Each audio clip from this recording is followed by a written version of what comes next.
Hey guys, this is chapter 6 pricing decision of SCMPE. So before starting this chapter मैं आपको बताना चाहती हूँ कि जो भी नोट्स मेरे सारे वीडियोज़ में आपको हैंड रिटन नोट्स दिख रहे हैं वो आप ऑर्डर कर सकते हैं। आपको 5-6 डेज़ में हार्ड कॉपी मिल जाएगी at your place, so that आपको सारे मेमोरी टेक्निक्स लिखने ना पड़े। आपको बुक मिल जाएगी। It is like 60 to 65 pages of book. Many students have ordered from me and they are literally happy. Okay, so basically क्या है उसमें मेमोरी टेक्निक्स हैं। आपको जितने भी कीवर्ड्स हैं ना SCMP थ्योरी के, जो कि थ्योरी आपको पता ही है 50 to 60 मार्क्स की आती ही आती है।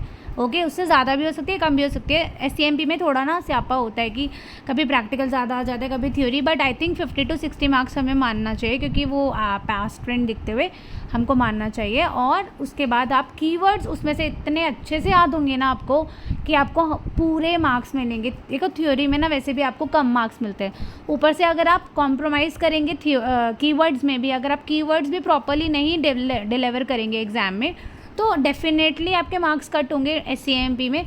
यही एक रीज़न है कि थ्योरी में SCMP में मार्क्स नहीं मिलते हैं, इसलिए बच्चों के SCMP में मार्क्स नहीं आते हैं।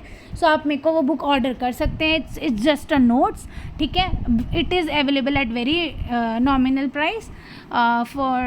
For ordering you may WhatsApp me on 8287712032.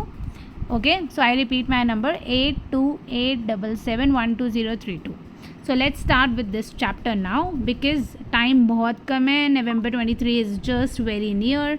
So let's start with this chapter. Okay, so chapter 6 pricing decision. Okay, सो इस चैप्टर में ना आपको मैं बताती हूँ, एक ही क्वेश्चन है जो आपको अच्छे से लर्न करना है। क्या करना है? अच्छे से लर्न करना है। This question is also practical type question, right. Theory भी हो सकता है, मतलब डायरेक्ट थ्योरी भी आ सकती है। आई थिंक ये वाला क्वेश्चन आया भी हुआ है एज डायरेक्ट थ्योरी, बट इसको हम प्रैक्टिकल और थ्योरी दोनों में कंसिडर करेंगे। मतलब कि अगर आपके प्राइस सेंसिटिविटी से रिलेटेड कोई क्वेश्चन आता है, जो कि आई थिंक नहीं आएगा, आई थिंक ये डायरेक्ट थ्योरी में ही आएगा मेरे हिसाब से तो, बट हम याद करेंगे। तो क्या होगा, अगर क्वेश्चन आएगा तो उसके साथ आपको ये नोट्स लिखने हैं, बट नहीं आएगा, अगर डायरेक्ट ही आएगा तो हम डायरेक्ट लिखेंगे। Okay, direct theory question can also come. Okay, so इसमें क्या बोला है? इसमें बोला है कि factors that contribute to price sensitivity. Factors that contribute to price sensitivity मतलब क्या है इसका है? लेट मी एक्सप्लेन यू मतलब। Okay, meaning. Okay, South students, I am speaking English. Okay. Okay, so basically the meaning of this price sensitivity is, देखो क्या होता है ना, कुछ चीज़ें होती है ना जो कि प्राइस सेंसिटिव होती हैं। फॉर एग्जांपल कुछ लोग होते हैं जो कि प्राइस सेंसिटिव होते हैं, ठीक है। मतलब अगर उनको 10 रुपये की चीज़ कम मिल रही है ना एक जगह और दूसरी जगह ज़्यादा मिल रही है, तो वो इतने प्राइस सेंसिटिव है ना कि वो महंगी वाली जगह नहीं जाएंगे। मतलब वो 10 रुपये के लिए भी है, वो छोटे वाली जगह जाएंगे, मतलब कम में आएंगे। तो कुछ लोग ऐसे होते हैं, और कुछ होते हैं नॉट प्राइस सेंसिटिव। मतलब यार वो कहेंगे यार 10 रुपये की बात है, 1 घंटा लगा के कौन जाएगा यार, यहीं से ले लेना।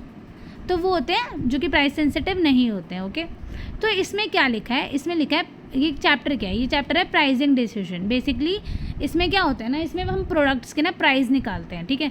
तो इसमें क्वेश्चन में क्या पूछा है? इसमें पूछा है कि क्या वो फैक्टर्स हैं जो कि कंट्रीब्यूट करते हैं प्राइस सेंसिटिविटी को लेके। ओके, क्या फैक्टर्स हैं? सो देखो, पहला क्या है? पहला है प्राइस क्वालिटी इफेक्ट। तो इसका जो सेंसिटिविटी होती है ना वो लो होती है। कैसे, मैं बताती हूँ।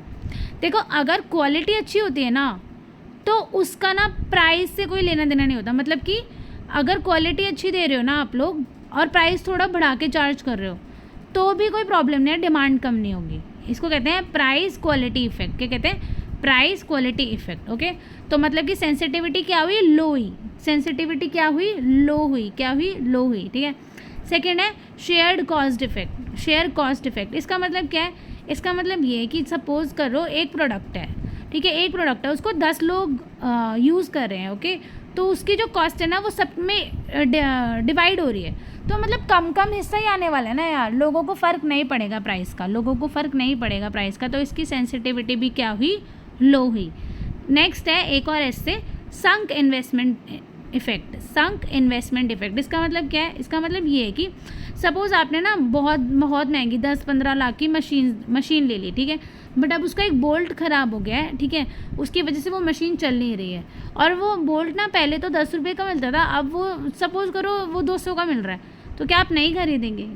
बताओ, 10-15 लाख की मशीन है, उसके लिए आप 200 रुपये का सोचेंगे क्या? नहीं नहीं, आप नहीं सोचेंगे। इसलिए उसकी जो सेंसिटिविटी हुई वो हुई लो। क्या हुई? लो। नेक्स्ट है टोटल एक्सपेंडिचर इफेक्ट। इसका मतलब क्या है? इसका मतलब है फॉर एग्जांपल नमक, हमारे घर में नमक चीनी आती है, अब वो चाहे कितने भी गरीब लोग हो, कितने भी अमीर लोग हो, वो नमक तो खरीदेंगे ही ना। मतलब नमक से उसके इनकम पे कोई इफेक्ट नहीं पड़ता। जैसे सपोज 60 रुपीज़ का नमक है, ठीक है, जो कि 3 महीने चलता है, ठीक है, तो उसको खरीदने के लिए ना कोई नहीं सोचेगा, तो उसकी सेंसिटिविटी क्या हुई? लो हुई। मतलब अगर वो 60 से 70 का भी हो जाएगा ना, तो भी हर कोई खरीदेगा उसको। तो वो है आपका, उसका टोटल एक्सपेंस कितना है? सपोज़ आपकी सैलरी अगर 10,000 है, तो नमक सिर्फ 60 रुपये का है। चाहे आपकी सैलरी 1,000 की है, पर फिर भी नमक 60 रुपये का। मतलब जो उसका टोटल एक्सपेंस है ना, वो आपके सैलरी से बहुत ज़्यादा कम होता है वो चीज़, तो इसलिए उसकी जो सेंसिटिविटी होती है वो लो होती है। ओके, नेक्स्ट है यूनिक वैल्यू इफेक्ट। अब बहुत सिंपल है यार, अगर आपका प्रोडक्ट ही यूनिक है, मतलब ऐसा कहीं किसी ने कभी देखा नहीं सुना नहीं, तो उसकी प्राइस सेंसिटिविटी नहीं होती, वो तो बहुत महंगा बिकता है, ठीक है। नेक्स्ट है डिफ़िकल्ट कंपैरिजन इफेक्ट। मतलब आपके प्रोडक्ट का कहीं कंपैरिजन ही नहीं है दूर दूर तक, तो उसकी प्राइस सेंसिटिविटी तो लो ही होगी ना यार। मतलब वो तो महंगा ही बिकेगा ना, अगर आपके प्रोडक्ट की कंपैरिजन ही नहीं है तो वो महंगा ही बिकेगा, फॉर ऑब्वियस है ना, तो वैसा। उसके बाद है इन्वेंट्री इफेक्ट। इसका मतलब क्या है? देखो, इसका मतलब ये है कि सपोज मिल्क होता है, ब्रेड होती है, या कितने दिन मैक्सिमम अपने घर रख सकते हो स्टोर करके। सपोज़ करो कि ब्रेड का या मिल्क का प्राइस बढ़ने वाला है, ठीक है, आप मिल्क या ब्रेड का प्राइस बढ़ने वाला है, तो अब क्या करेंगे? आप 15 किलो स्टोर कर लेंगे क्या? नहीं कर पाएंगे ना। क्यों? क्योंकि वो ख़राब हो जाएगा, वो पेरिशेबल आइटम है, ठीक है। तो अगर वो प्राइस बढ़ भी रहा है, मिल्क का सपोज 50 का है, 55 भी हो गया है, फिर भी आप लिमिटेड ही खरीद पाएंगे ना, तो उसकी प्राइस सेंसिटिविटी भी लो होगी, क्योंकि आपको फिर से खरीदना पड़ेगा। आप ये नहीं बोल सकते कि आप नेक्स्ट टाइम हमें नहीं चाहिए, हमें मिल्क नहीं चाहिए, आप नहीं बोल सकते, तो उसकी प्राइस सेंसिटिविटी क्या होती है? लो होती है। ओके, नेक्स्ट है एंड बेनिफिट इफेक्ट। तो बेसिकली क्या होता है ना, ये एंड बेनिफिट इफेक्ट क्या है? सपोज आपने फ़ोन खरीदा, उस पर आपने टेम्पर्ड ग्लास लगवाना है। फ़ोन आपने खरीदिया लाखों का, टेम्पर्ड ग्लास 100 से 150 का हो गया, क्या आप नहीं लगवाएंगे? बताओ, उसका एंड बेनिफिट देखो ना, वो कितना ज़्यादा प्रोटेक्ट कर रहा है फ़ोन को, क्या आप नहीं लगवाएंगे ना, तो उसका जो प्राइस सेंसिटिविटी है वो भी क्या है? लो है ना। लास्ट है एस। जो लास्ट एस है ना, उसकी प्राइस सेंसिटिविटी हाई है, जो कि है सब्सटीट्यूट अवेयरनेस इफेक्ट। इसका मतलब क्या है? अगर आपके प्रोडक्ट का सब्सटीट्यूट अवेलेबल है, अगर आपके प्रोडक्ट का सब्सटीट्यूट अवेलेबल है और आपने प्राइस बढ़ा दिए, तो कोई आपका प्रोडक्ट नहीं खरीदेगा। तो मतलब आपकी प्राइस सेंसिटिविटी क्या हो जाएगी? हाई हो जाएगी, क्योंकि आपकी डिमांड कम हो जाएगी अगर प्रोडक्ट महंगा बेचा तो, ठीक है। ये है आपके factors that contribute to price sensitivity. इसका कोड है PS studies. Price quality effect, shared cost effect, sunk investment effect, total expenditure effect, unique value effect, difficult comparison effect, inventory effect, and benefit effect, and substitute awareness effect.